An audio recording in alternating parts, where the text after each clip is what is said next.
2 లక్షల రుణమాఫీపై ఆందోళనలు ఉధృతమవుతున్నాయి. రుణమాఫీ కాని రైతులు రోజుకో తీరుగా నిరసన తెలుపుతున్నారు. నిన్న పంట పొలాల్లో సెల్ఫీలతో ఆందోళన నిర్వహించిన రైతులు ఇవాళ రోడ్డెక్కారు.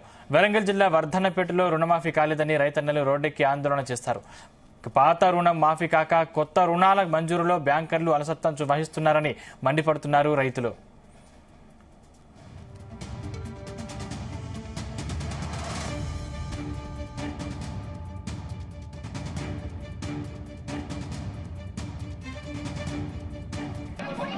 ఇదే అంశానికి సంబంధించిన మరింత పూర్తి సమాచారం మా ప్రతినిధి శ్రీచరణ్ అందిస్తారు. శ్రీచరణ్, రాష్ట్ర వ్యాప్తంగా సందీప్ 2 లక్షల రుణమాఫీపై ఆందోళనలు రోజు రోజుకి ఉధృతమవుతున్నాయి. రుణమాఫీ కాని రైతులు రోజుకో తిరుగా నిరసన తెలుపుతున్నారు. నిన్న పంట పొలాల్లో సెల్ఫీలతో ఆందోళన నిర్వహించిన రైతులు ఇవాళ రోడ్డెక్కారు. వరంగల్ జిల్లా వర్ధనపేటలో రుణమాఫీ కాలేదన్న రైతన్నలు రోడ్డెక్కి ఆందోళన చేశారు. పాత రుణం మాఫీ కాక కొత్త రుణాల మంజూరులో బ్యాంకర్లు అలసత్వం వహిస్తున్నారని మండిపడుతున్నారు. మనం కొద్ది రోజుల కిందట కూడా చూసుకున్నాము. రాష్ట్ర వ్యాప్తంగా రైతులందరూ కూడా రుణమాఫీ కానీ రైతులందరూ తాము ప్రజాభవన్ ముట్టడి కార్యక్రమాన్ని కూడా పెట్టుకున్న విషయం తెలిసిందే. అయితే పోలీసులు ముందస్తుగా ఎక్కడికక్కడ కూడా జిల్లాల వారిగా కూడా రైతులందరినీ కూడా అరెస్ట్ చేసి ప్రివెంటివ్ అరెస్టులు చేసి కూడా వారెవరిని కూడా ప్రజాభవన్ వరకు కూడా రానివ్వలేదు. అయితే కొంతమంది వచ్చి మాత్రము నిరసనలు తెలిపారు. వారిలో కొంతమందిని వికారాబాద్ జిల్లా నుంచి వచ్చిన రైతులని, అలాగే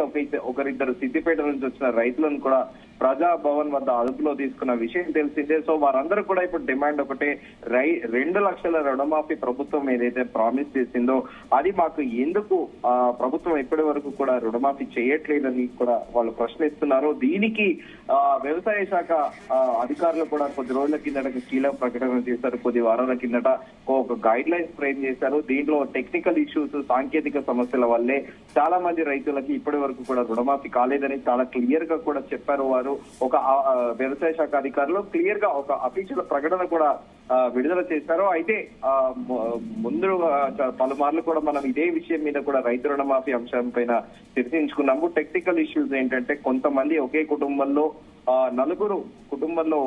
నలుగురు వ్యక్తులుంటే నలుగురికి ఒక్కొక్క ఎకరం ఉండడము, వారందరూ కూడా 50,000 వేలు రుణం తీసుకోవడము. ఇది కాకుండా దానికి పట్టా ఏదైతే ఉందో రైతుకు సంబంధించిన పట్టా భూమితో పాటు అలాగే పాస్బుక్ లో ఒక పేరు ఉండడము, అలాగే పట్టా ఒక తీరుగా ఉండడము, ఎట్ ది సేమ్ టైం కొన్నిటికి భారతదేశం నుంచి గుర్తింపు పొందిన ఐడెంటిటీ కార్డులు ఏవి కూడా జత చేయకపోవడము. సో ఇప్పుడు బ్యాంకర్ల పని ఎలా సులువుగా ఉంటుందంటే, ఎనీ ఐడెంటిటీ కార్డు, ఇప్పుడు ఆధార్ కార్డ్ నెంబర్ ఇస్తే వాళ్ళ బ్యాంక్ డీటెయిల్స్ అన్ని కూడా వస్తాయి. నేరుగా వారి ఖాతాల్లోకే రైతు రుణమాఫీ జరుగుతుందని కూడా వ్యవసాయ శాఖ అధికారులు తెలుస్తున్నారు. ఎట్ ది సేమ్ టైం కొంతమంది రైతులు 2 లక్షల పైగా కూడా రుణాలు తీసుకున్నారు.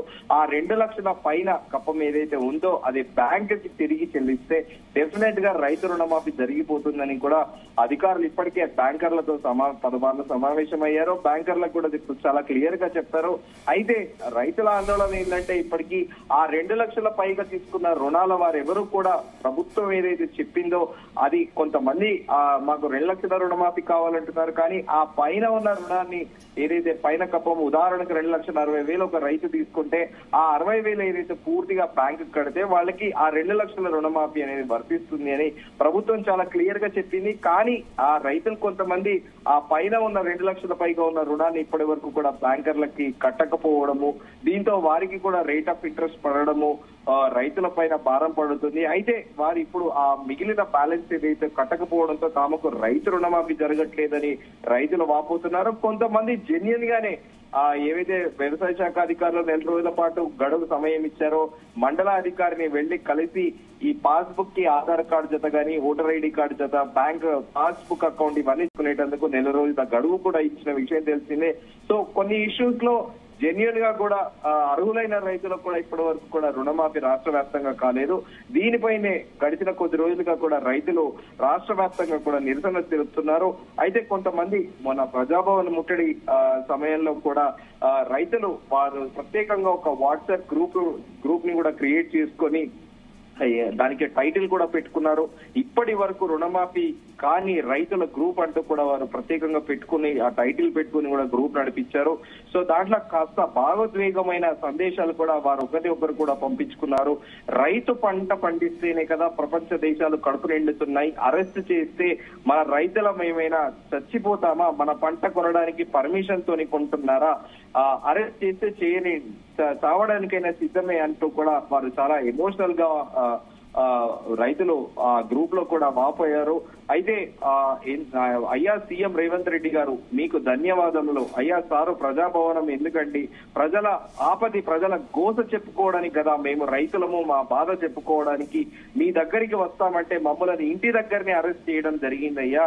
మీరు 2 లక్షల రుణమాఫీ ఎలాంటి చర్చలు లేకుండా మొత్తం చేస్తే మీ ప్రజాభవనానికి ఎందుకు వస్తామయ్యా అంటూ కూడా ఆ రోజు ప్రజాభవన్ ముట్టడికి సంబంధించిన ఆ రోజు కూడా రైతులు ఇలా వాట్సాప్ గ్రూపులలో తమ బాధను తమ గోడుని కూడా వినిపించుకున్నారు. అలాగే మేము కష్టపడితేనే కదా 4 వేళ్లు దేశం కాదు ప్రపంచంలో అందరికీ కూడా 4 వేళ్లు లోపలికి వెళుతున్నాయి. ముద్ద అనేది మీ అందరికి వెళుతుంది. అలాంటిది మాకు అన్యాయం చేస్తారా అంటూ కూడా చాలా తీవ్రంగా కూడా తమ ఆవేదన వ్యక్తం చేశారు. మేము శాంతియుతంగా సీఎం గారికి విన్నవించుకుందామని మా బాధ చెప్పుకుందామని కూడా ఈ ప్రోగ్రాం చేపట్టామని ఇలా కొద్ది రోజుల నుంచి కూడా రైతులు రాష్ట్ర వ్యాప్తంగా కూడా తమ నిరసనలు వ్యక్తం చేస్తున్నారు. సందీప్.